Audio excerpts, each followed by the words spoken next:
जो नया syllabus change हुआ है, इसमें जो मैं फर्स्ट टॉपिक देख रहा हूं, जो भारत का इतिहास दिया हुआ है, इसमें हमको एनालिटिकल वे में जाना पड़ेगा। जैसे प्राचीन भारतीय ज्ञान परंपरा, अब ये ज्ञान परंपरा जो है ये किस तरह से इवॉल्व हो रही है। जो नॉलेज ट्रेडिशन है, सबसे पहले देखो, यदि इसी को हम डिस्कस करना चाहें तो एक्सपीरियंशियल जो एक्सपीरियंसेस हो रहे हैं, एक्सपीरियंसेस के बाद उसका हमने तैयार किया पोएटिक नरेशन, पोएटिक नरेशन के बाद उसका मेमोराइजेशन, मेमोराइजेशन के बाद उसका फिर नेक्स्ट जनरेशन में भेजना, एंड देन उसको बाद में कभी लिखा गया। यही होगा ना। एक्सपीरियंशियल जो कंडीशंस हैं उनका पोएटिक फॉर्म में नरेटिव तैयार करना, उस नरेशंस के बाद उसको याद करना, उस याद करने के बाद उसको आगे बढ़ाना, ये ज्ञान परंपरा का जो तरीका है। इस ज्ञान परंपरा को हमको लिखना पड़ेगा हर एक फेज का। अब जैसे हमने ये फेज तुमको बता दी, ये किसी किताब में नहीं दिए हुए, नहीं दिए हुए ना, लेकिन इसको हमको लिखना सीखना पड़ेगा, पॉइंट वाइज बनाना पड़ेगा, और हर एक के कम से कम 5-5, 10-10 पॉइंट हमारे पास होने चाहिए कि वो एक फेज पूछें तो आप उस एक फेज को लिख दो, वो 5 फेज पूछें तो 5 फेज को लिख दो। भारतवर्ष, भारतवर्ष जब हम बात करते हैं तो हमारे सामने बहुत सारे वर्ड्स आते हैं। भारतवर्ष क्या दासराग युद्ध से बना, या दुष्यंत शकुंतला के पुत्र से नाम बना, जो कालिदास ने लिखा उससे नाम आया, या ऋग्वैदिक सिस्टम से नाम आया। भारतवर्षे रेवाखंड में बात करते हैं ना, जम्बूद्वीप में हम बात करते हैं ना, वो नाम कैसे आ रहा है और उसको हम किस तरीके से देख रहे हैं। फिर वेद, अब इन वेदों में चाहे वो ऋग्वेद हो, यजुर्वेद हो, सामवेद हो, अथर्ववेद हो, पहले वेदत्रय की बात करेंगे, फिर अथर्ववेद की बात करेंगे। आप जरा इसका भी इवोल्यूशन देखो, इसके इवोल्यूशन को देखोगे तो तुमको बिल्कुल साफ साफ हमारी वैदिक ट्रेडिशन भी दिख जाएगा और वेद कैसे आगे बढ़ रहे हैं वो भी दिख जाएगा। जैसे हम जब ऋग्वेद देखते हैं तो ऋग्वेद हमको बहुत साफ दिखाता है contemporary social, political, economic and cultural tradition of the contemporary India दिखाता है। हमने उसको देखा, लेकिन थोड़ा सा और आगे चलो तो ऋग्वेद के बाद दूसरा वेद कौन सा है? यजुर्वेद बनता है। यजुर्वेद, यजुर्वेद क्यों बना? यजुर्वेद का बेसिक क्या है? What is the fundamental ideology of Yajurveda? Shukla Yajurveda, Krishna Yajurveda, prosaic and poetic form, prosaic, prose and poetry दोनों में मिक्स है हमारा ये। इट मीन्स सर्टेन थिंग्स, जो कुछ चीजें हैं, जो कुछ विशेषताएं हैं, उनको हमने एज इट इज नरेट किया हुआ है, और कुछ चीजों में हमने स्पेकुलेटिव, कुछ चीजों में हमने जो रोमांटिसिज्म है, जो कल्पनाएं हैं, उसको भी पिरोया है। और फिर हमको ये लगा कि ये सारी की सारी कल्पनाओं को हमें यदि आगे बढ़ाना है तो हमको कहीं ना कहीं इसको म्यूजिक, सिलेबल्स के फॉर्म में रखना पड़ेगा। सामवेद आ गया, ये एक डेवलपमेंट हुआ। उसके बाद ये लगा कि भाई जितने हमारे एक्सपीरियंसेस हैं उसमें कुछ सिमिलैरिटीज हैं, उसमें कुछ हमको पैटर्न सिमिलैरिटीज दिख रही हैं। उन पैटर्न सिमिलैरिटीज को देखने के बाद हमको लगता है कि इतना बड़ा हमारे पास स्फेयर हो गया है, इसमें ये सिमिलैरिटीज हैं, ये ऑब्जर्वेशंस हमको दिख रहे हैं, ये मेजरमेंट्स दिख रहे हैं, ये एक्सपीरियंसेस और एक्सपेरिमेंट्स दिख रहे हैं, और इसलिए we need to identify the causal relationship, means evolution of science, that is Atharvaveda. Atharvaveda हमको विज्ञान दिखाने लगा। तो जब हम इस ज्ञान परंपरा की बात कर रहे हैं तो ये ज्ञान परंपरा भी एक हमारा इवोल्यूशनरी पार्ट है। अब इसमें जिन लोगों ने जो लिखा है वो सबको पता है, वो उसके बारे में बात करेंगे। उपनिषद, अरण्यक, ब्राह्मण ग्रंथ। अब देखो इसमें जो इन्होंने सिलेबस में लिखा है वो थोड़ा सा गलत ढंग से लिखा है। वेद, फिर ब्राह्मण, फिर अरण्यक और फिर उपनिषद होना चाहिए। इन्होंने लिखा उपनिषद, अरण्यक, ब्राह्मण। ठीक है, ये उनकी बुद्धि की बात है, लेकिन कहानी तो यही है कि वेद लिखे गए, संहिता है हमारी। ब्राह्मण इंटरप्रिटेशन है, to understand the Vedic text. जो अरण्यक है उसके लिए हमारा कहना है कि deep understanding of the Veda, in seclusion, in forest, वहां पे जाकर के हम इसको पढ़े। And then Upanishad, understanding the basic tenets and microscopic paraphernalia of the knowledge, Vedic knowledge. वो जो माइक्रोस्कोपिक पैराफर्नेलिया है, जो सूक्ष्म विवेचन है, जिसको हम मेटाफिजिक्स कहते हैं, जिसको हम फिलॉसफी कहते हैं, जिसको हम एपिस्टेमोलॉजी कहते हैं, जिसको हम तत्व मीमांसा कहते हैं, जिसको हम दर्शन कहते हैं, जिसको हम तत्व विज्ञान कहते हैं, उसका भी अध्ययन हमको उपनिषदों में मिलता है। तो उसको हम अलग अलग पार्ट में तोड़ करके, छोटे छोटे पार्ट में लगा करके रखवा देंगे तुम्हारे पास, तुम उसको लिख लेना। फिर षड दर्शन, वो हमको पता है, ये पहले पढ़ते थे। स्मृतियां, अब ये क्वेश्चन आता है स्मृतियों को। देखो स्मृतियों के साथ परेशानी ये है कि स्मृतियों का बहुत ज्यादा क्रिटिसिज्म जो थिंकर्स रहे हैं, खासतौर से वेस्टर्न थिंकर्स रहे हैं, वो इंडियन कंटेक्स्ट में उन्होंने इसको क्रिटिसाइज किया, क्योंकि उनका ये मानना था कि ये जो स्मृतियां हैं ये कहीं ना कहीं गलत हैं या इनका इंटेंशन गलत है। अभी इस पे डिस्कस नहीं कर रहे हैं हम, इसको हम लॉन्ग टर्म में डिस्कस करेंगे। तो इन स्मृतियों में क्यों ये स्मृतियां पढ़ी जाती हैं और इन स्मृतियों का रोल क्या है? इन स्मृतियों का बेसिक रोल है to create a specific set of laws, rules for family and society. यही बनाया गया ना। तो ये जो स्पेसिफिक सेट ऑफ रूल्स हैं, स्पेसिफिक सेट ऑफ लॉज हैं, स्पेसिफिक सेट ऑफ रेगुलेशंस हैं, ये हमारी स्मृतियों से हमारे पास आए हैं। बाकी हिस्टोरिकल कंटेक्स्ट उसका एकदम अलग है, लेकिन जो हमारा प्रैग्मेटिक कंटेक्स्ट है, जो हमारा व्यावहारिक संदर्भ है, वो एकदम अलग है। फिर रित, सभा, समिति, याद आ गया। अब रित क्या है? रित इज साइकिल। रित क्या है? साइकिल है। तो व्हाट इज द साइकिल, उसके बारे में बात की। सभा और समिति कमिटीज हैं, वेदत इन्होंने नाम नहीं दिया है, कोई बात नहीं, लेकिन तुम उसको पढ़ लेना। देन गणतंत्र, ये हमारा 6th सेंचुरी BC के आसपास ये पहुंच रहे हैं गणतंत्र पर, ठीक है। देन वर्णाश्रम, ये चारों वर्णाश्रम धर्म। वर्णाश्रम में क्या क्या आता है बोलो? ब्रह्मचर्य, गृहस्थ, वानप्रस्थ और सन्यास। ये life cycle approach of Indian tradition है।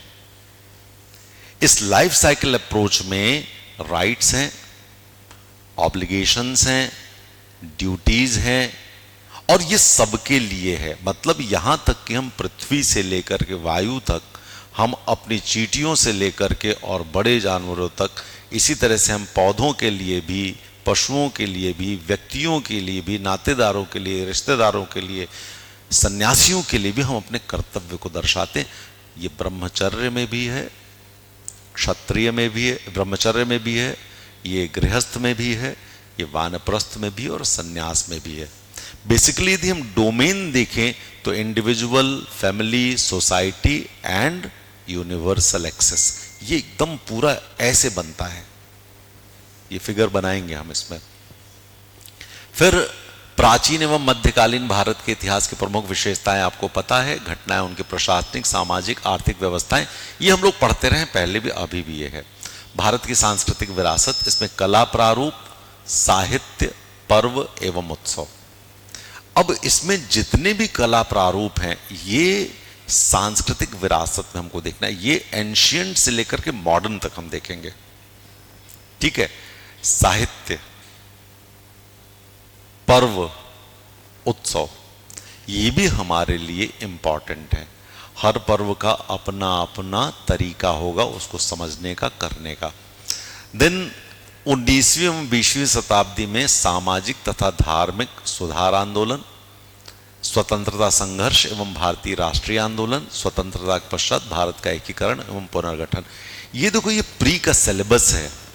इस प्री के फर्स्ट टॉपिक के सिलेबस को आप यदि देखेंगे तो आपको ये पता लगेगा ये पूरा का पूरा इंडियन ट्रेडिशंस पर पड़ा हुआ है, फ्रीडम स्ट्रगल पर पड़ा हुआ है। यही पड़ा हुआ है ना। हम क्यों हारे, कैसे हारे, क्यों डिफीटेड हुए, ये भी इसमें पता होगा। और किन किन हिस्ट्री को हमने लिखा नहीं गया, ये डिस्टॉर्टेड वर्जन है, वो भी हमको देखना पड़ेगा। दूसरा है मध्य प्रदेश का इतिहास, संस्कृति एवं साहित्य। इसमें इतिहास की प्रमुख घटनाएं, प्रमुख राजवंश, स्वतंत्रता आंदोलन, मध्य प्रदेश का योगदान, मध्य प्रदेश के प्रमुख कला एवं स्थापत्य कला, मध्य प्रदेश की प्रमुख जनजातियां एवं उनकी बोलियां, मध्य प्रदेश के प्रमुख त्यौहार, लोक संगीत, लोक कलाएं, लोक साहित्य, मध्य प्रदेश के प्रमुख साहित्यकार एवं उनकी कृतियां, मध्य प्रदेश के प्रमुख धार्मिक, सांस्कृतिक एवं पुरातात्विक स्थल, पर्यटक स्थल, मध्य प्रदेश में विश्व धरोहर स्थल, मध्य प्रदेश के प्रमुख जनजातीय व्यक्तित्व। इसमें आपको बहुत माइक्रोस्कोपिक प्री के लिए पढ़ना पड़ेगा। मध्य प्रदेश का यदि कोई ऑथर है जो बहुत अननोन है लेकिन उसका कुछ हमको मिल रहा है तो हमको देखना पड़ेगा उसने क्या क्या लिखा हुआ है, उनकी स्टाइल क्या है, उनके पोइट्री का, प्रोज का सब्जेक्ट मैटर क्या है, ये भी अब हमको देखना पड़ेगा। तो ये हमारे जो क्वेश्चंस हैं प्री के, मध्य प्रदेश का एक माइक्रोस्कोपिक स्टडी होनी चाहिए। कम समय में होगा लेकिन सब कुछ रटना पड़ेगा इसमें, ये रटने वाला काम है।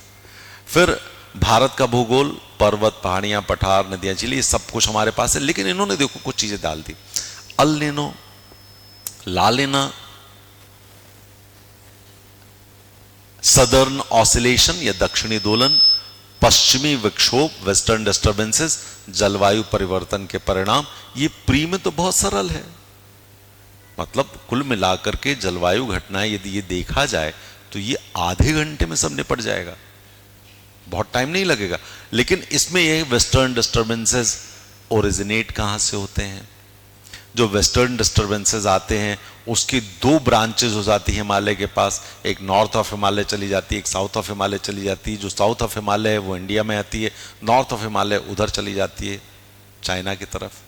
तो वो जो हमारा वेस्टर्न डिस्टर्बेंस है जो मेडिटेरेनियन सी से चला आ रहा है, उसके पीछे के फोर्सेस कौन से हैं, लॉजिक्स कौन से, किस तरह से काम कर रहा है वो देखना पड़ेगा। प्राकृतिक संसाधन, वन, खनिज, जल संसाधन, तो ये नेचुरल रिसोर्सेज हैं। इसमें फॉरेस्ट, अब देखो डिटेल देखना पड़ेगा। फॉरेस्ट में हमारे पास माइक्रो फॉरेस्ट कहां पर है, हमारे पास कैनोपी की डेंसिटी कहां ज्यादा है, कहां कम है, फॉरेस्ट में कौन कौन से जल जीवन जंगल जानवर मिल रहे हैं हमको, कौन कौन सी चीजें मिल रही, जड़ी बूटियां भी मिल रही तो कौन सी मिल रही, मतलब अब इस पे भी ध्यान देना पड़ेगा। क्योंकि मध्य प्रदेश से किन किन चीजों को हम एक्सप्लोर कर सकते हैं, ताकि यदि फॉरेस्ट रिसोर्सेस का एक्सप्लोरेशन हो और जो लोग इसको एक्सप्लोर करते, खासतौर से जो हमारे ट्राइबल भाई बहन हैं, वो जो उसको एक्सप्लोर करते, उसका उनको उचित कीमत मिले और हम उसको यदि मेडिसिनल वैल्यूज के साथ आगे बढ़ा सकें तो हम उसका एक्सपोर्ट ओरिएंटेड वैल्यू भी देख सकते हैं। यहां पर ये देखना पड़ेगा। फिर यही खनिज और जल संसाधन है हमारा। प्रमुख फसलें, खाद्य सुरक्षा, हरित क्रांति, दूसरी हरित क्रांति की रणनीतियां, ये तो कोई बहुत बड़ा नहीं है। ऊर्जा के पारंपरिक और गैर पारंपरिक स्रोत, ये मध्य प्रदेश में खासतौर से आप देखो, अभी सोलर पे बहुत सारी बात चल रही है, अभी हम विंड एनर्जी पे बात कर रहे हैं, हम ओटेक पे बात नहीं करते हैं यहाँ पर, लेकिन इन दो पर तो खास तौर से बात करेंगे। और क्या लगता है आपको कि आगे आने वाले समय में हम न्यूक्लियर एनर्जी के बारे में बात नहीं करेंगे? हो सकता हम करें, यहाँ के लिए कुछ प्रपोजल्स होंगे, उनको डिस्कस करेंगे। भारत में प्राकृतिक खतरे और आपदाएं, भारत में प्रमुख चक्रवात, जनसंख्या वृद्धि, वितरण और घनत्व, ग्रामीण नगरीय प्रवास, दिस इज माइग्रेशन। इस माइग्रेशन में हमको कुछ चीजें ढूंढनी पड़ेंगी। ये डेटा ड्रिवन है, ये पेपर है प्री का पेपर, ये डेटा ड्रिवन होगा, तो इसका डेटा हमारे पास होना चाहिए पूरा। फिर मध्य प्रदेश का भूगोल ये सरल होगा, क्योंकि वन, वनोपज, नदियां, पहाड़ियां और पठार, जलवायु, ऋतुएं, तापमान, वर्षा, प्राकृतिक संसाधन जिसमें मिट्टियां, प्रमुख खनिज संसाधन, प्रमुख फसलें, जल संसाधन, सिंचाई, सिंचाई परियोजना, ये हम वैसे भी पढ़ते थे।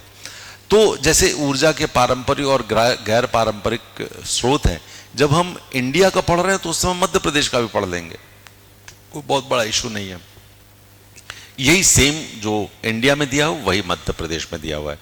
फिर भारत एवं मध्य प्रदेश की संवैधानिक व्यवस्था, संविधान सभा, संघीय कार्यपालिका, राष्ट्रपति संसद, सर्वोच्च न्यायालय, न्यायिक व्यवस्था, राजनीतिक संवैधानिक संशोधन, नागरिकों के मौलिक अधिकार, कर्तव्य एवं राज्य के नीति निर्देशक सिद्धांत।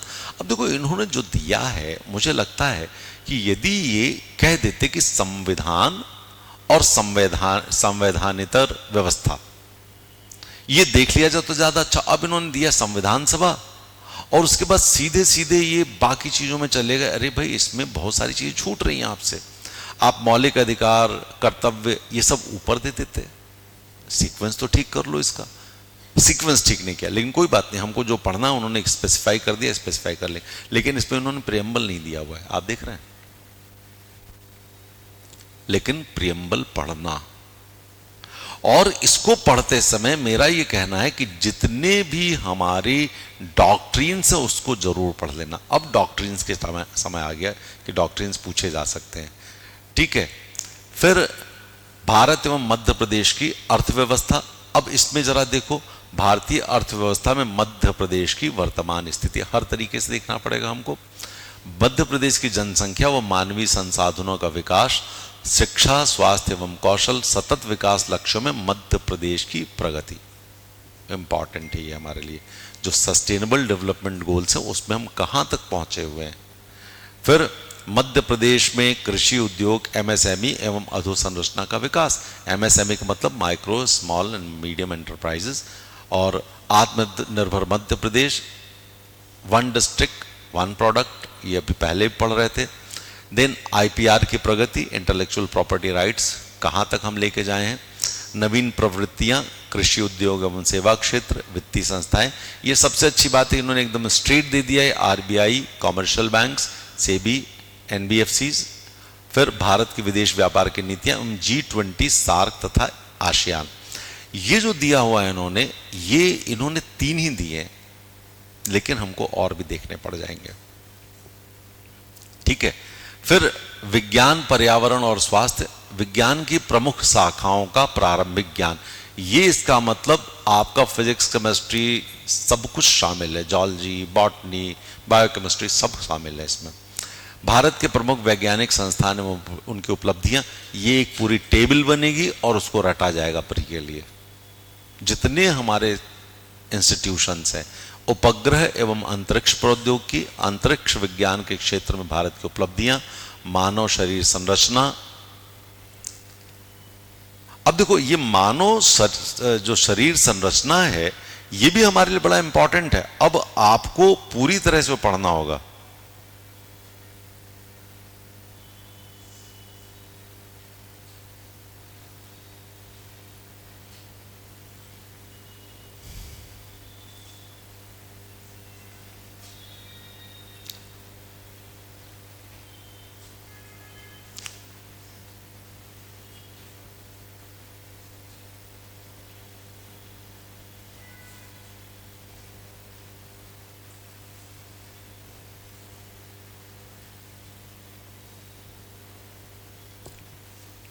क्लियर? अब जरा ये पूरा का पूरा जब देखते हो तो इसमें मानव शरीर संरचना का मतलब हमको पूरी एनाटॉमी पढ़नी पड़ेगी। और इस एनाटॉमी में यदि हम ऊपर से नीचे चलें तो आप जरा देखो, frontal lobe, parietal lobe, occipital lobe, temporal lobe, brain बनेगा हमारा। देन हमारी ऑर्बिट, इसकी स्ट्रक्चर कैसा है, नेजल इसका स्ट्रक्चर कैसा है, पैलेटल, इसका स्ट्रक्चर कैसा है, ठीक है। जो हमारा ये है चिन, इसका स्ट्रक्चर कैसा है, इसमें फ्यूजन होता है कि नहीं होता है, ठीक है। इसमें कितने फोरामेन हैं, हमारे सिर्फ चेहरे पर कितने फोरामेन हैं। फोरामेन का मतलब होता है यदि किसी कपाल कंकाल को देखो, उसका चेहरा देखो, उसमें बहुत सारे छेद होंगे, उन छेदों को हम फोरामेन कहते हैं, जहां से नर्व्स का पास होता है, वो फोरामेन कितने हैं। अब यानी कि हमको हर चीज देखनी पड़ेगी। तो अब जैसे ये हमारा है, इसको तुम लोग क्या बोलते हो, आईब्रोज, ये बच्चे बोलते हैं, ठीक है। इसको बोलते सुप्रा ऑर्बिटल रिज। तो ये सुप्रा ऑर्बिटल रिज क्यों है, उसका फंक्शन क्या है, ये भी अब क्वेश्चन बनेगा।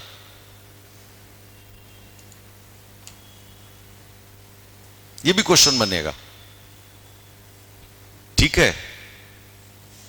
बात समझ में आ गई है। मैक्सिला प्री मैक्सिला का फ्यूजन हो रहा है कि नहीं हो रहा है, ये क्वेश्चन बनेगा। हमारा डेंटल स्ट्रक्चर, डेंटल फॉर्मूला ये हमारा बनेगा। फिर पीछे वाला फोरामेन मैग्नम एंड रोल बनेगा। ये तो मैं वो बता रहा हूं जो तुमको कोई पढ़ा नहीं पाएगा, हमें ही लगना पड़ेगा इसमें आकर के, ठीक है। फिर उसका नेक, फिर हमारा जो एस शेप स्पाइन है हमारा, वर्टेब्रल कॉलम है हमारा। वर्टेब्रल कॉलम में सबसे ऊपर वाला कौन सा है, बीच वाला कौन सा है, नीचे वाला कौन सा है, सबसे नीचे वाला कौन सा है, तो सर्वाइकल होगा। सर्वाइकल के नीचे थोरैसिक, थोरैसिक के नीचे लंबर, लंबर के नीचे सैक्रल। ये जो हमारे इसमें कितने पार्ट, ये चारों पार्ट एस शेप क्यों बने, कब बने, कैसे बने, ये भी हमारा एनाटॉमी है। नहीं पढ़ा है अभी आप लोगों ने, लग जाओ इस पे अब, ठीक है। जो हमारे ये हैं, जो गर्डल्स हैं हमारे, ये गर्डल्स कैसे हैं, पेक्टोरल कैसा है, डॉर्सल कैसा है, क्यों इसका फंक्शन है, किस तरह से इसका फंक्शन काम करता है, ये भी हमको देखना पड़ेगा। बाकी जो तुम पढ़ के बैठ रहे हो ना, कि जो सिस्टम्स हैं, सिस्टम्स में तुम क्या पढ़ते हो, तुम पढ़ते हो सर्कुलेटरी सिस्टम,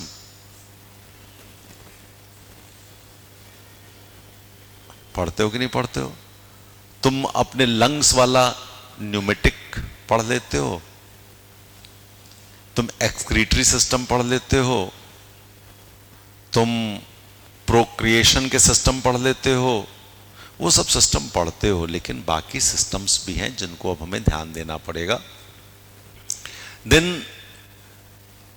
पोषण, आहार, पोषक तत्व, कुपोषण, सिंपल है। लेकिन आनुवांशिक रोग में इन्होंने सिकल सेल एनीमिया दे रखा है और उसी को पूरा देख लिया, सिर्फ सिकल सेल एनीमिया दे रखा है। आनुवांशिक रोग में नाम पूछ सकते हैं, कारण पूछ सकते हैं, लेकिन जो डिटेल पूछेंगे वो सिकल सेल एनीमिया से पूछेंगे।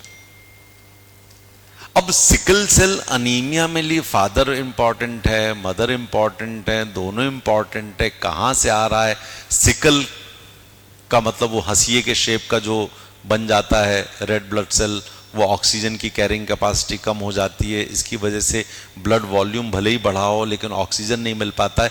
ये सब प्रॉब्लम्स हमको मिलती हैं। और जब सिकल सेल एनीमिया होता है तो हम ब्लड ट्रांसफ्यूजन करते हैं, हम रेड ब्लड सेल्स देते हैं। रेड ब्लड सेल्स जब देते हैं, उसको हम ब्लड ट्रांसफ्यूजन करते हैं, तो उसकी बॉडी में आयरन ओवरलोड हो जाता है। ये दूसरा नुकसान है। मतलब खून चढ़ाने से फायदा होता है, लेकिन खून चढ़ाने से नुकसान भी होता है। उसमें क्या होता है, आयरन बढ़ना शुरू हो जाएगा। आयरन बढ़ना शुरू हो गया, उसकी दवाइयां चलनी शुरू, कॉम्प्लिकेशन बढ़ना शुरू हो जाता है। तो इस पर भी हमको थोड़ा सा ध्यान रखना चाहिए। ये सब क्वेश्चंस बनेंगे। स्वास्थ्य नीति एवं कार्यक्रम में सिंपल है, संक्रामक रोग, उनकी रोकथाम और स्वास्थ्य सूचक, सतत विकास की अवधारणा एसडीजी, ये पहले भी है, यहाँ पर भी है। पर्यावरणीय कारक, पारिस्थितिकी तंत्र एवं जैव विविधता, ये हमारा एनवायरमेंट इकोलॉजी वाला पूरा का पूरा टॉपिक दे दिया, प्रदूषण, प्राकृतिक आपदाएं प्रबंधन, ये पूरा का पूरा वहीं पर आ रहा है। ठीक है, पहले भी था ये सब। अंतर्राष्ट्रीय, राष्ट्रीय, मध्य प्रदेश की समसामयिक घटनाएं, अंतर्राष्ट्रीय समसामयिक घटनाएं, राष्ट्रीय समसामयिक घटनाएं और मध्य प्रदेश की समसामयिक घटनाएं, ये वो देख लीजिए कि जो किसी अखबार में 3 बार से ज्यादा आ गया हो वो अंतर्राष्ट्रीय वाला लेना, जो पॉलिटिकल डायनेमिक्स पे कोई चीज चल रही हो वो राष्ट्रीय समसामयिक घटनाएं लेना, इकोनॉमिक डेवलपमेंट हुआ उसको लेना, पॉलिटिकल डेवलपमेंट हो उसको लेना, सोशल डेवलपमेंट हो उसको लेना, कुछ जो कानून बनाए गए हैं उसको लेना, नए कानून जो बन गए उसको ले लेना, ये सब समसामयिक घटनाओं में आ जाएंगे। देन मध्य प्रदेश की समसामयिक घटनाएं बताइए आपको। फिर कंप्यूटर का आधारभूत ज्ञान जो नवा है, इलेक्ट्रॉनिक, सूचना और संचार प्रौद्योगिकी, ये पहले भी पढ़ते थे, रोबोटिक्स, आर्टिफिशियल इंटेलिजेंस और साइबर सिक्योरिटी, ये भी पहले पढ़ते थे, ई गवर्नेंस, इंटर तथा सोशल नेटवर्किंग प्लेटफॉर्म्स। और उसके बाद हमारा जो 10वां टॉपिक है वो मध्य प्रदेश के जनजातियां, विरासत, लोक संस्कृति एवं लोक साहित्य। ये पूरा का पूरा एमपी का स्पेशल पार्ट एक पूरी किताब जैसा आपको लिखना पड़ेगा, जिसमें हर छोटी छोटी भौगोलिक विस्तार, जनजातियों संबंधित संवैधानिक प्रावधान, ये बहुत सरल है। दूसरा, मध्य प्रदेश की प्रमुख जनजातियां। अब इन जनजातियों को हर कुछ लिखना है, समाज कैसा है, जीवन कैसा है, खान पान कैसा है, माइग्रेशन कितना है, कितने इनके एक्सप्लॉयटेशन हुए हैं, कितने इनके लिए सरकारी सुविधाएं दी गई, कितने प्लान्स चलाए जा रहे हैं, मतलब हर चीज हमको देखनी पड़ेगी। हम क्यों कह रहे हैं ये बात? क्योंकि इसको पढ़ करके हम मेंस में भी बहुत कुछ कर पाएंगे। अब जरा सेकंड वाले को तो हम बात करेंगे नहीं, लेकिन फिर भी सेकंड वाले को हम बता देते हैं, जो प्री का है, बोधगम्यता, दैट इज कॉम्प्रिहेंशन। वही मैं हमेशा एक दिन बोल भी रहा था, तेज पढ़ो तेज खत्म करो। जीवन शैली, प्रतिबल, संचार कौशल, तार्किक कौशल, विश्लेषणात्मक क्षमता, निर्णय लेना, समस्या समाधान, सामान्य मानसिक योग्यता, आधारभूत संख्यन, हिंदी भाषा में बोधगम्यता कौशल, 10वीं कक्षा का स्तर। इसमें कोई बहुत बड़ी बात नहीं है, ये आप लोग समझ सकते हो। ठीक है, ये तो प्री का जो सिलेबस आप देख रहे हो, इस प्री के सिलेबस में कुछ खास नहीं है। अब देखिए, मेंस में 6 पेपर्स हैं, जिसमें 4 पेपर्स 300-300 मार्क्स के हैं, एक पेपर 200 का है और एक 100 का है। यही है ना, यही है ना। तो कुल मिलाकर के 1500 हो गए, और इंटरव्यू इन्होंने 10 नंबर बढ़ा करके 185 कर दिया। पहले 175 का था, अब 185 का हो गया है। अब इसमें जो फर्स्ट पेपर है वो हिस्ट्री, ज्योग्राफी, इतिहास, भूगोल का है, 150 का है, 3 घंटे का टाइम है।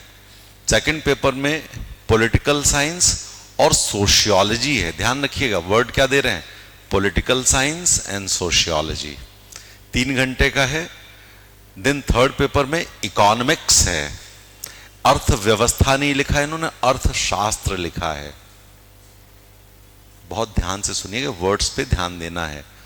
और दूसरा पेपर जो है science, technology and public health, जन स्वास्थ्य।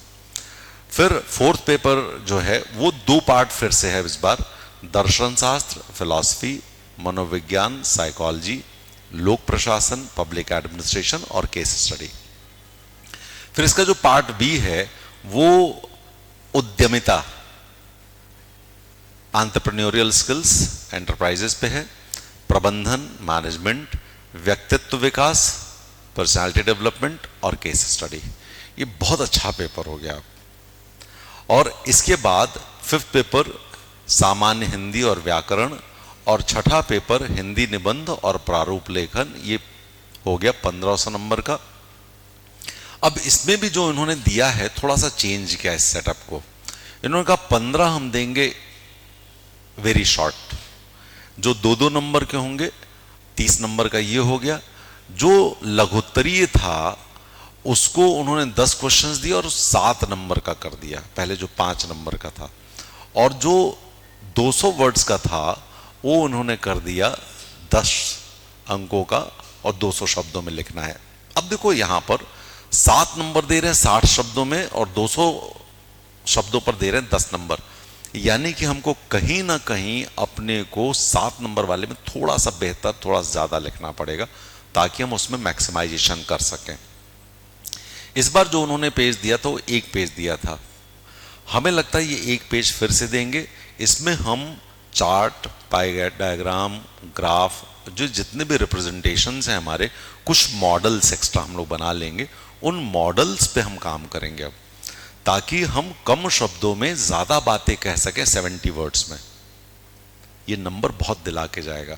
200 वर्ड्स ऐसे टाइप है, इसमें तो हमको जगह मिलती है, तो वो हम करते भी थे पहले, अभी इसको करेंगे।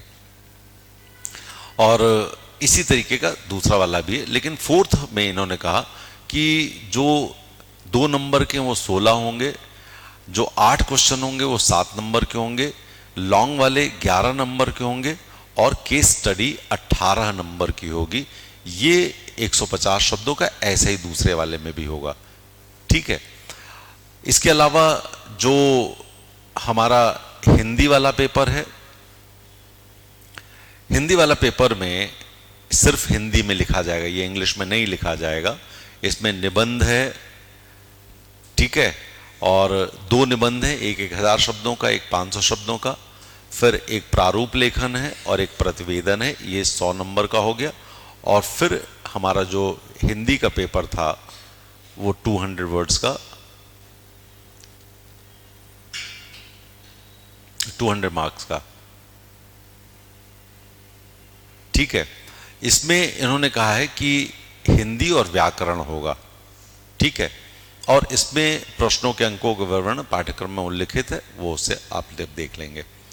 अब आता है हमारा कि मेंस में सिलेबस कैसे चेक करें और कैसे हम पढ़ें। आप जरा देखिए, अभी जो इन्होंने दिया है पहला वाला इकाई 1, ये बिल्कुल वैसा ही है जो अभी तक चला आ रहा था, डिट्टो चल रहा है। फिर इकाई 2 प्राग ऐतिहासिक, आदि ऐतिहासिक, मध्य प्रदेश, प्री हिस्टोरिक और हिस्टोरिक, प्रोटोहिस्टोरिक मध्य प्रदेश, मध्य प्रदेश के प्रमुख राजवंश, गर्दभिल्ल वंश, नागवंश, औलिंकर, परिव्राजक राजवंश, उच्च कल्पवंश, गुर्जर प्रतिहार, कलचुरी, चंदेल, परमार, तोमर, गोंडवंश, कच्छप घात वंश। अब ये जो यहां मेंस दिया हुआ है, पहले तो ये देखो कि इस मेंस को तैयार करोगे तो प्री में भी यही राजवंश दिखेंगे तुम्हें। तो प्री पढ़ने के लिए इस मेंस के हिसाब से हमको देखना पड़ेगा, ठीक है। फिर उसके बाद इकाई 3 जो है ब्रिटिश शासन का भारतीय अर्थव्यवस्था एवं समाज पर प्रभाव, ब्रिटिश उपनिवेश के प्रति भारतीयों की प्रतिक्रिया, कृषक एवं जनजातियों का विद्रोह, प्रथम स्वतंत्रता आंदोलन संग्राम, ये 1857 है, भारतीय पुनर्जागरण, ये भी हमने अभी 19वीं 20वीं शताब्दी वाला जो पढ़ा था वो है, और मध्य प्रदेश में स्वतंत्रता आंदोलन। ये पढ़ोगे तो फिर हमारा प्री का पोर्शन कंप्लीट हो रहा है। फिर आता है इकाई 4 गणतंत्र के रूप में भारत का उदय। ये बात होती 1950 से। गणतंत्र भारत कब बन रहा है? 1950 से, 26 जनवरी 1950 से। राज्यों का पुनर्गठन, मध्य प्रदेश राज्य के रूप में गठन, स्वतंत्रता प्राप्ति के पश्चात की प्रमुख घटनाएं, ये हो गया। भारतीय सांस्कृतिक विरासत मध्य प्रदेश के विशेष संदर्भ में, प्राचीन काल से आधुनिक काल तक विभिन्न कला प्रारूपों, साहित्य, पर्व, उत्सव एवं वास्तुकला के प्रमुख पक्ष, इससे फर्स्ट प्री का भी तैयारी हो रही है यहां पर। फिर मध्य प्रदेश में विश्व धरोहर स्थल एवं पर्यटन, ठीक है, वर्ल्ड हेरिटेज साइट्स जो हैं, और हमारा टूरिज्म। अब ये टूरिज्म सिर्फ नहीं कि साइट्स को पूछ लेंगे, वो कहेंगे कैसे डेवलप करें, यहाँ पे क्या क्या वीकनेसेस हैं, क्या क्या अपॉर्चुनिटीज हैं, क्या क्या स्ट्रेंथ्स हैं, कौन कौन से थ्रेट्स हैं, ये भी हमको ध्यान देना पड़ेगा। फिर इकाई 5 मध्य प्रदेश की प्रमुख रियासतें, इसमें गोंडवाना, बुंदेली, बघेली, होलकर, सिंधिया, भोपाल रियासत, ये हमको देखना पड़ेगा। फिर मध्य प्रदेश के जनजातीय नायकों का संघर्ष एवं इतिहास में योगदान। अब देखो ये वो है जो अभी तक हिस्ट्री में हम ज्यादा नहीं पढ़ते थे, इन्होंने स्पष्ट कर दिया कि इनको आप देखिए खासतौर से, राजा शंकर शाह, रघुनाथ शाह, रानी दुर्गावती, भीमाजी नायक, खाजिया नायक, टंट्या भील, गंजन सिंह कोरकू, बादल भोई, पेमा फाल्या। अब इनकी पूरी हमें लाइफ जर्नी को लिख लेना पड़ेगा। कौन थे, कब जन्म हुआ, कहाँ जन्म हुआ, किस क्षेत्र में कार्य किया, अंग्रेजों से किस तरह से पंगे लिए, अंग्रेजों ने इनके लिए क्या किया, किस तरह से इनकी मृत्यु हुई, क्या क्या इनका कंट्रीब्यूशन है, और आज भी इनको हम क्यों याद करते हैं, ये इसका तरीका है। ठीक है, ये तो हो गया फर्स्ट पेपर का फर्स्ट पार्ट। फिर सेकंड पार्ट, अब देखो भारत का भौगोलिक स्वरूप एवं जलवायु, प्राचीन भारत में भौगोलिक ज्ञान, प्राचीन भारत में भौगोलिक ज्ञान। अब इसमें प्राचीन भारत में भौगोलिक ज्ञान, ये वही है जो मैं कहता हूं ईस्टवर्ड ट्रांजिशन। कैसे कैसे गए, ये इवॉल्व कैसे हो रहा है हमारा, याद आ गया। फिर भारत के प्रमुख भू आकृतिक विभाग, हिमालय पर्वत, उत्तर भारत का विशाल मैदान और प्रायद्वीपीय पठार, ये पहले भी पढ़ते थे हम, कोई नई चीज नहीं है। प्रमुख पहाड़ियां, पठार, नदियां, झीलें, भारत में मिट्टियां, जलवायु घटनाएं, ये सब इसमें देखो मेंस में दिया है, यही प्री में भी दिया हुआ है। मतलब मेंस यदि पढ़ोगे तो प्री का पोर्शन कंप्लीट हो रहा है धीरे धीरे। फिर इकाई 2, भारत कृषि एवं जल संसाधन, कृषि, प्रमुख फसलें और श्री अन्न आ गया, उनका उत्पादन और वितरण, सिंचाई तकनीकों प्रकार, ये ठीक है, खाद्य सुरक्षा, सब सुरक्षाएं हो गई, जल संसाधनों का संरक्षण संवर्धन, ये ज्यादा इंपॉर्टेंट है हमारे लिए। ठीक है, फिर भारत के प्राकृतिक संसाधन और उद्योग, ये तीसरी इकाई है। वन संसाधन, इनके प्रकार और वितरण, प्रमुख खनिज और ऊर्जा संसाधन, ऊर्जा संकट और ऊर्जा के गैर पारंपरिक स्रोत, प्रमुख उद्योग, लोहा, इस्पात, सीमेंट, कागज, शक्कर, सूती वस्त्र उद्योग, इसमें इन पे ज्यादा फोकस करना, बाकी लेकिन थोड़ा थोड़ा सा देखना पड़ेगा। प्रमुख खाद्य प्रसंस्करण, फूड प्रोसेसिंग इंडस्ट्रीज कौन कौन सी हैं, कहाँ कहाँ पर है, ये पूरे इंडिया का और मध्य प्रदेश का स्पेसिफिकली देखना पड़ेगा अपने को। फिर फोर्थ जो है वो आपदाएं और तकनीकें हैं, ये disaster and techniques to mitigate and grapple with them. इसमें सब चीजें हमारी दिए हुए हैं, जैसे भारत में प्राकृतिक खतरे और आपदाएं में भूकंप है, सुनामी है, सूखा, बाढ़, ओलावृष्टि, कोहरा, बादल फटना, तड़ित झंझा। भारत में उष्ण कटिबंधीय चक्रवात, ट्रॉपिकल साइक्लोन्स हैं ये। फिर पर्यावरण प्रदूषण, इसमें सारे प्रदूषण दे दिए उन्होंने। भारत में जनसंख्या वृद्धि, संसाधनों पर जनसंख्या के दबाव, ग्रामीण शहरी प्रवास, ये टॉपिक हम लोग बहुत अच्छे से करते हैं। भूगोल में उन्नत तकनीकें, सुदूर संवेदन दैट इज रिमोट सेंसिंग। फिर भौगोलिक सूचना प्रणाली GIS, भौगोलिक स्थिति निर्धारण प्रणाली GPS, इनके अनुप्रयोग, उपग्रहों के प्रकार, ये हमको पता है कौन कौन से किस किस ऑर्बिट में है और क्या क्या फंक्शन करते हैं, टेक्नोलॉजी का पार्ट है। ज्योग्राफी में दिया है लेकिन टेक्नोलॉजी का पार्ट है, उसको हम देखेंगे। फिर मध्य प्रदेश का भूगोल, ये पूरा का पूरा वैसा ही है जैसा कि आप प्री में देख रहे हैं, पूरा का पूरा वैसे ही है, इस पर कोई चेंज नहीं है। तो इसको जब पढ़ेंगे मेंस के लिए तो इससे प्री के भी हम अलग अलग नोट्स बना करके तैयार कर लेंगे। अगला पेपर आता है हमारा सेकंड पेपर। अब इसमें इन्होंने जो दिया है आप देखो, इसमें उन्होंने वो सब चीज दे दी है जो फर्स्ट पेपर में कई बार हमको मिसिंग दिख रही हैं। क्वेश्चन प्री में इससे आएगा। संविधान, शासन व्यवस्था, राजनीतिक एवं प्रशासनिक संरचना, इसमें भारतीय संविधान पूरा का पूरा आप देख लो। फिर इकाई 2 में भारत निर्वाचन आयोग, ये पूरा का पूरा, इसमें इसका प्रैक्टिकल एस्पेक्ट भी है, जैसे राजनीति में जाति, धर्म, वर्ग, निर्जातीयता, भाषा, लिंग की भूमिका भारतीय राजनीति में, राजनीतिक दल, मतदान व्यवहार, ये हम पहले पढ़ते थे, आज भी पढ़ेंगे। थर्ड, लोकतंत्र की विशेषताएं, इसमें CBO, NGO, self help groups, media की भूमिकाएं, भारतीय राजनीतिक विचारक। इसमें भारतीय राजनीतिक विचारक जो डाले हैं ये देखिए, कौटिल्य, देवी अहिल्याबाई होलकर, पहली बार ये आपके सिलेबस में दिख रही हैं। ठीक है, महात्मा गांधी, जवाहरलाल नेहरू, सरदार वल्लभ भाई पटेल, राम मनोहर लोहिया, डॉक्टर भीमराव अंबेडकर, पंडित दीनदयाल उपाध्याय, जयप्रकाश नारायण। इसमें से सिर्फ आपने नहीं पढ़ा था तो देवी अहिल्याबाई होलकर को नहीं पढ़ा था, बाकी सबको आपने पढ़ा हुआ है। फिर राज्यों का पुनर्गठन, मध्य प्रदेश का निर्माण, मध्य प्रदेश का विभाजन 2000 में जो मध्य प्रदेश और छत्तीसगढ़ अलग हुआ, राज्यपाल मध्य प्रदेश की विधानसभा, मध्य प्रदेश उच्च न्यायालय, जवाब देने अधिकार। आप जरा देखो, ये पूरा का पूरा हमारा पॉलिटी का ही पोर्शन है, मध्य प्रदेश का स्पेसिफिक पोर्शन है जो स्टेट के लिए होता है। और फिफ्थ, मध्य प्रदेश का प्रशासन, सचिवालय, मुख्य सचिव, सचिव तथा आयुक्त। मध्य प्रदेश में जिला प्रशासन, जिलाधीश की भूमिका, ये पब्लिक एडमिनिस्ट्रेशन का पार्ट है, कोई बहुत बड़ा इशू नहीं है। मध्य प्रदेश में ग्रामीण स्थानीय स्वशासन, पंचायती राज है। फिर इसके अलावा शहरी स्थानीय स्वशासन है, ये दोनों हैं। फिर मध्य प्रदेश का राजनीतिक परिदृश्य, जनजाति, पिछड़े एवं वंचित वर्गों का उत्थान एवं नक्सली समस्या से जुड़े मुद्दे। इसमें स्टेट ने क्या क्या किया हुआ है, गवर्नमेंट ने क्या किया हुआ, ये प्रोग्राम आएंगे आपके। फिर मध्य प्रदेश की राजनीति में महिलाओं का योगदान, मध्य प्रदेश की राजनीति में समसामयिक मुद्दे, ठीक है। फिर समाजशास्त्र। अब देखो, समाजशास्त्र अब ज्यादा बेहतर हुआ। हम एक विषय के रूप में लोक प्रशासन हमने पढ़ा। हमने कौन कौन से विषय पढ़ाए? मैंने हिस्ट्री पढ़ाई है, मैंने ज्योग्राफी पढ़ाई है, मैंने सोशियोलॉजी पढ़ाई है, मैंने पब्लिक एडमिनिस्ट्रेशन पढ़ाया है, मैंने एंथ्रोपोलॉजी पढ़ाई। मेंस में इतने विषय तो मैंने पढ़ाए हुए हैं। अब इसमें से कोई ऐसा नहीं दिख रहा जो एकदम एक्सपर्टीज के रूप में नहीं हो सकता है। समाज की भारतीय संकल्पना, कुटुंब क्या है और परिवार क्या है, नातेदारी, वंश, गोत्र परंपरा, समुदाय, संस्था, संघ, संस्कृति, मानदंड और मूल्य, सामाजिक समरसता के तत्व, सभ्यता संस्कृति की अवधारणा, भारतीय संस्कृति की विशेषताएं, सामाजिक संस्थाएं, परिवार, शिक्षा, धर्म, वर्ण, ऋण, यज्ञ, संस्कार, अनुष्ठान, विभिन्न संदर्भ, जाति व्यवस्था, आश्रम, पुरुषार्थ, समाज और विवाह पर धर्म और संप्रदायों का प्रभाव, ये सब प्री में भी दिख रहा है, आपको दिख रहा है ना।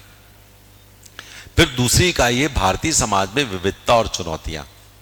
इसमें भारतीय समाज की संकल्पना, भारत के लोग, विविधता में एकता, क्षेत्रीय, भाषाई, धार्मिक और जनजातीय, अपराध का बदलता परिदृश्य, नशीली दवाओं की लत, आत्महत्या, साइबर अपराध, महिलाओं के प्रति अपराध और घरेलू हिंसा, वर्तमान बहस, भारत में परंपरा और आधुनिकता।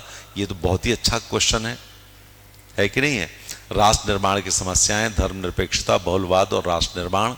फिर ग्रामीण और नगरीय समाजशास्त्र, ग्रामीण समाज के अध्ययन के उपागम, ग्रामीण शहरी अंतर, ग्रामीणवाद और नगरवाद, किसान अध्ययन, 73वें संविधान संशोधन से पहले और बाद में पंचायती राज व्यवस्था, ग्रामीण नेतृत्व, गुटबाजी, लोक सशक्तिकरण, ग्रामीण विकास के सामाजिक मुद्दे और रणनीतियां, बंधुआ और प्रवासी मजदूर, इस पे क्वेश्चन बनेगा। ग्रामीण समाज में बदलाव का रुझान, नगरीय समुदाय की विशेषताएं, नगरीय समुदाय में परिवर्तन, नगरीकरण के कारण और प्रभाव, नगर नियोजन की अवधारणा। ये ज्योग्राफी का पोर्शन है जो यहां पर आएगा, ठीक है। फिर industrialisation, globalisation, social development and population या डेमोग्राफी, औद्योगिकरण, वैश्वीकरण, सामाजिक विकास और जनसंख्या। ये बड़ा सिंपल सा टॉपिक है, लेकिन ये सोशियोलॉजी के पर्सपेक्टिव में लिखना है अपने को, ठीक है। और संस्कृति और विकास, उत्तर आधुनिकीकरण, पश्चिमीकरण, भारत में जनसंख्या वृद्धि और वितरण, ये सारी चीजें। फिर इकाई फिफ्थ में मानव संसाधन विकास और सामाजिक कल्याण की योजनाएं। इसमें नेशनल एजुकेशन पॉलिसी 2020 है पूरा। फिर जितने कार्यक्रम हैं वो दिए हुए हैं, बच्चों के लिए, वृद्धों के लिए, सबके लिए। सामुदायिक विकास कार्यक्रम है, विस्तार शिक्षा है जिसको एजुकेशन बोलते हैं, ठीक है। और सामुदायिक विकास में गैर सरकारी संगठन, मध्य प्रदेश में जनजातियों की स्थिति एवं सामाजिक संरचना, रीति रिवाज, जनजातियों में विश्वास, विवाह, रिश्तेदारी, सामाजिक विश्वास, धार्मिक विश्वास, परंपराएं, त्यौहार और उत्सव, मध्य प्रदेश की लोक संस्कृति। इससे आप फिर वहीं प्री के क्वेश्चंस निकलेंगे यहां से। ये उन्होंने कहा है कि पढ़ो कहां से, प्री निकालो कहां से, ठीक है। फिर उसके बाद थर्ड पेपर इकोनॉमी। इसमें देखो भारतीय अर्थव्यवस्था की प्रमुख विशेषताएं, ये पहले भी था आज भी है। Then developed India at the rate 2047। यदि आप लोग इस क्लास में बैठे हो और हमको सुन चुके हो तो हमने एक फोरकास्ट किया था कि India shall be number 1 economy bye 2050। ये वही कहानी ये लिखना चाह रहे हैं, ठीक है। कृषि उद्योग और सेवा क्षेत्र का क्षेत्रीय योगदान, राष्ट्रीय आय की विभिन्न अवधारणाएं, प्रमुख फसलें, पैटर्न, चुनौतियां, घटती उत्पादकता, किसान संकट, मौसम पर निर्भरता, सरकारी पहल, पीएम किसान, एनएमएसए और विभिन्न योजनाएं, कृषि मूल्य नीति, विपणन और वित्त, मूल्यवर्धन के लिए कृषि स्टार्टअप, कृषि प्रसंस्करण। मतलब ये आप देखो पूरी इकॉनमी में इन्होंने जो दिया है वो इन्होंने कहा भारतीय अर्थव्यवस्था। ये अर्थव्यवस्था का मतलब जो रियल कंडीशन है उस पर इन्होंने बात की है, जितनी हमारी पॉलिसीज हैं, इकोनॉमिक पॉलिसीज। लेकिन दूसरा जब देखो वो कराधान और नीति परिदृश्य है, जिसमें राजकोषीय नीति है, मौद्रिक नीति है, अनौपचारिक अर्थव्यवस्था पर नगद लेन देन का प्रभाव है, खाद्य सुरक्षा, लोक वितरण प्रणाली पहले भी था, गरीबी, बेरोजगारी, क्षेत्रीय असंतुलन ये पहले भी था, भारत का विदेशी व्यापार, मूल्य संरचना और दिशा पहले भी थी, निर्यात प्रोत्साहन, एक्सपोर्ट प्रमोशन, आयात प्रतिस्थापना, इंपोर्ट सब्स्टिट्यूशन और फॉरेन कैपिटल, इस पे बात हो रही है। अंतर्राष्ट्रीय वित्तीय संस्थानों की भूमिका, इसमें आईएमएफ, वर्ल्ड बैंक, एडीबी और डब्ल्यूटीओ, ये चार ही इन्होंने दिए हैं, लेकिन चारों के अलावा भी कुछ देख लेंगे हम लोग। मध्य प्रदेश में अर्थव्यवस्था, इसमें प्रति व्यक्ति आय में वृद्धि, आत्मनिर्भर मध्य प्रदेश एवं एक जिला एक वही ओडीओपी फिर से आ गए यहाँ पर, प्रमुख फसलें, पैटर्न, जोत, खाद्य सुरक्षा, वितरण प्रणाली, भंडारण, उद्यानिकी, पशुधन, डेयरी, मत्स्य पालन, औद्योगिक क्षेत्र की स्थिति, अधोसंरचनात्मक विकास, एमएसएमई, पारंपरिक उद्योगों विकास और समर्थन। ये देखो, ये ऊपर नीचे एक जैसी चीजें हमको दिख रही हैं। मतलब एक टॉपिक पढ़ते समय हम 2-3 टॉपिक्स अपने आप हम क्लियर कर लेंगे। हमको ये मैनेज करना पड़ेगा कि ये यहाँ पर भी, यहाँ पर भी, यहाँ पर भी, तो तीनों तरीकों से हम देख लें। एक में सोसाइटी का इम्पैक्ट होगा, एक में इकॉनमी पे बात करेंगे, ये सब चीजें हमको देखनी पड़ेंगी। ठीक है। फिर मध्य प्रदेश में सामाजिक एवं आर्थिक विकास, इसमें स्वास्थ्य अधोसंरचना, शिक्षा और कौशल विकास, प्राकृतिक संसाधन प्रबंधन की नीतियां, वन, जल और खनिज, वित्तीय सामाजिक समावेशन और कल्याणकारी योजनाएं। ये बेसिकली वही पूरा क्वेश्चन है जो डेमोग्राफी के लिए है, जनसंख्या के लिए है। ठीक है। फिर सांख्यिकी, डाटा विश्लेषण और प्रायिकता। अब ये स्टैटिस्टिक्स का तरीका आ गया। ठीक है। लेकिन इसमें इन्होंने एक प्रायिकता की बुनियादी अवधारणा दिया है जो 1 घंटे का काम है, चूंकि ये बेसिक है। लेकिन जिनका मैथमेटिक्स नहीं है उनके लिए जो प्रोबेबिलिटी और सरदर्द होता है, तो ये हम 1 घंटे पढ़ाएंगे। 1 घंटे में हम तुम्हें गारंटी देंगे भी एक भी क्वेश्चन गायब नहीं होगा, इसका सब क्वेश्चन कर ले जाओगे। इसका बेसिक तरीका है। ठीक है। फिर उसके बाद थर्ड पेपर सामान्य विज्ञान। ये अभी तक सारी चीजें जो पहले थे वो अभी भी हैं, लेकिन अब जो चीजें देख रहे हो, आर्यभट्ट, वराहमिहिर, ब्रह्मगुप्त, भास्कर फर्स्ट, सेकंड, इनका एस्ट्रोनॉमी में कंट्रीब्यूशन। दूसरा है प्राचीन एवं आधुनिक भारतीय वेधशालाओं से संबंधित प्रारंभिक जानकारी। ठीक है। जितनी भी ऑब्जर्वेटरीज हैं ओल्ड में, न्यू में, उनके बारे में। बौद्धिक संपदा के अधिकार एवं पेटेंट, ट्रिप्स एंड ट्रिम्स, ये बहुत बड़ा इशू नहीं है, आप पहले पढ़ चुके थे। फिर कंप्यूटर साइंस में कंप्यूटर प्रकार, विशेषताएं, ये जो आप देख रहे हैं इसमें जो प्रकार, मेमोरी, सामान्य ज्ञान, कंप्यूटर भाषाओं का सामान्य ज्ञान, C++, Java, translator, interpreter, assembler, internet, email, social media, e governance, यहां तक तो तुम पढ़ते थे। AI, क्लाउड कंप्यूटिंग, विभिन्न उपयोगी पोर्टल, वेबसाइट तथा वेब पेजेस, ये भी तुमने पढ़ा हुआ। ये बहुत सरल है, तुम लोगों की जनरेशन के लिए ये तो बहुत ही सरल है। ठीक है।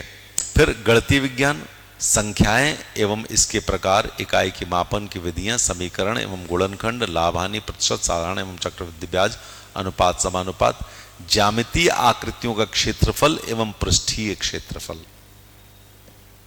मतलब इसमें यदि आप देखो तो प्लेन ज्योमेट्री के साथ साथ हमारे इसमें सॉलिड ज्योमेट्री या मेंसुरेशन भी है। ठीक है। और हम आपको बताएं, हम बिना फॉर्मूला निकाले हुए आपको क्वेश्चन करना सिखा देंगे। फॉर्मूला तुम मत याद करना, हम तुम्हें सिखाएंगे फॉर्मूला निकलता कैसे और बनेगा कैसे। एक चीज पे आपको हम 6 फॉर्मूले बताएंगे, how to make a formula. How to make a formula, जैसे क्यूब, क्यूबॉइड, सिलेंडर और प्रिज्म, इन चारों का एक ही फॉर्मूला होता है। इन चारों का एक ही फॉर्मूला होता है। आदमी इधर उधर भटक रहा होता है। स्फेयर का एक अलग होता है और कोन और पिरामिड का अलग होता है। तो कोन और पिरामिड एक जैसे हैं, लेकिन पहले जो 4 मैंने लिए, क्यूब, क्यूबॉइड, सिलेंडर और प्रिज्म, इनका एक ही फॉर्मूला होता है। कितने लोग हमारी इस बात से सहमत हैं? हो सहमत? कैसे?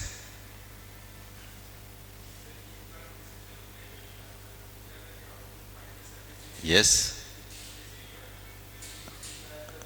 याद आ गया तुम्हें? वो हमने पूरा फिगर बना के बताया था तुम जब इंटरव्यू की तैयारी कर रहे थे।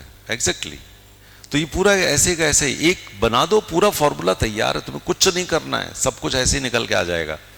ठीक है, फिर इसके अलावा इकाई 3 में Ayush, one nation one health system, ये बहुत सरल है। आयुर्वेद में त्रिदोष, पंचमहाभूत, दिनचर्या, ऋतुचर्या, पंचकर्म के प्रारंभिक जानकारी, जैविक घड़ी, ये बायोलॉजिकल क्लॉक तो हमारे लिए बहुत इंपॉर्टेंट है।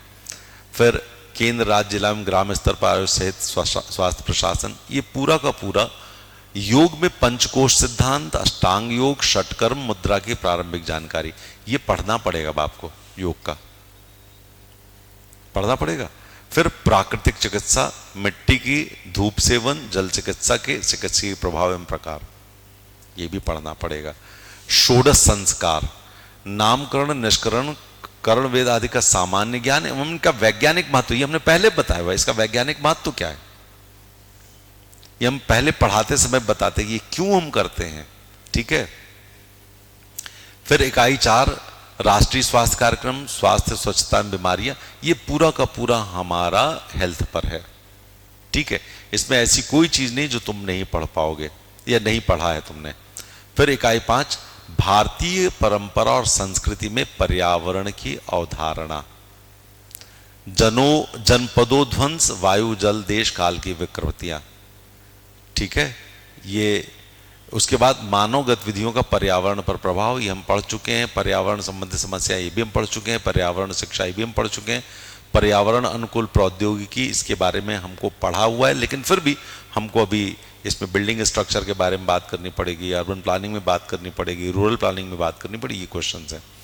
दिन इसके बाद पर्यावरण संरक्षण में मध्य प्रदेश की जनजातियों की भूमिका, ये बहुत ही इंपॉर्टेंट है, इस पर क्वेश्चन बनेगा ही बनेगा। ये क्या करते हैं कि इनका पर्यावरण संरक्षण होता है, ये टॉपिक।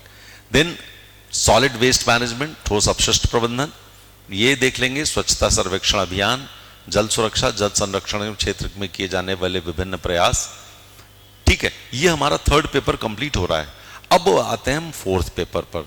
इसमें जो दर्शन शास्त्र, मनोविज्ञान, लोक प्रशासन और केस स्टडी का पार्ट 1 है, इसमें पहले में षड दर्शन है, सॉक्रेट्स, प्लेटो, अरस्तु हैं, महावीर, बुद्ध, आचार्य शंकर, चारवाक और भर्तृहरि हैं, गुरु नानक, कबीर, तुलसीदास, संत रविदास हैं, टैगोर, राम मोहन रॉय, अहिल्याबाई होलकर, सावित्रीबाई फूले, स्वामी दयानंद सरस्वती, स्वामी विवेकानंद, महर्षि अरविंद, सर्वपल्ली राधाकृष्णन, डॉक्टर भीमराव अंबेडकर, पंडित दीनदयाल उपाध्याय, यहां पर भी है, फर्स्ट पेपर में भी देखना है अपने को। ठीक है, राष्ट्र निर्माण एवं नैतिक अवधारणाएं, राष्ट्र की अवधारणाएं, शक्ति और घटक, राष्ट्रीय सुरक्षा, हित और चरित्र, राष्ट्रीय सुरक्षा संचालन, सशस्त्र सैन्य बल, अंग एवं प्रकार तथा गुप्तचर एजेंसियां, मूल नैतिक अवधारणाएं, शुभ, सद्गुण, अहिंसा, उत्तरदायित्व, भगवत गीता का नीति शास्त्र और प्रशासन में उसकी भूमिका। ये तो हम बिना क्वेश्चन पेपर के, बिना सिलेबस के हम इसको तुमको रोज ज्ञान देते थे, इस पे देते थे।